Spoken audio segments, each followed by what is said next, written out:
দেশত লকডাউন লোকচানৰ সন্মুখীন কুটিৰ শিল্পীসকল লকডাউনৰ ফলত এতিয়া কুটিৰ শিল্পীসকলৰ জীৱনলৈ নামি আহিছে ঘোৰ অমানিশা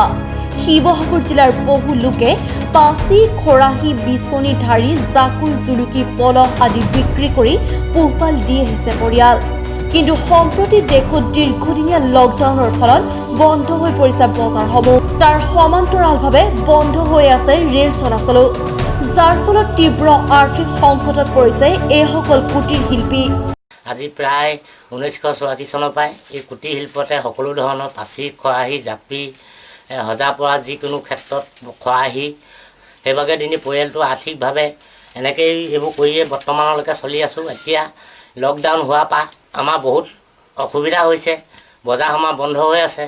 আজি আমি ট্ৰেইনত তিনিচুকীয়ালৈ বস্তু নিব লাগে ট্ৰেইন নচলাৰ কাৰণে নিয়াও অসুবিধা হৈছে চলা কৰা বহুত অসুবিধা তিনিচুকীয়ালৈ নিওঁ আৰু এইফালে আমাৰ গাঁৱৰ আমাৰ ওচৰ চুবুৰীয়া বজাৰবোৰলৈ নিওঁ নামটি বজাৰ বৰচলা এনেকৈ দিনি সেইভাগে আমি এতিয়া কৰি আছোঁ বৰ্তমানলৈকে লোকচান বহুত আৰ্থিকভাৱে বহুত মানে হতাশ হৈছোঁ এতিয়া বাধ্যত পৰি কেনিও যাবও নোৱাৰোঁ আৰু কৰোণাৰ কাৰণে বহুত চিন্তাও কৰিব লাগে ট্ৰেইন গাড়ীও বন্ধ হৈ আছে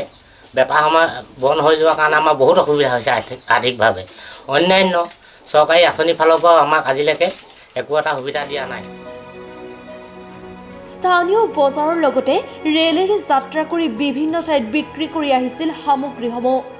এই ক্ষেত্ৰত চৰকাৰক বিহিত ব্যৱস্থা গ্ৰহণ কৰিবলৈ কাটৰ আহ্বান জনালে এইসকল দুৰ্ভগীয়া কুটিৰ শিল্পীয়ে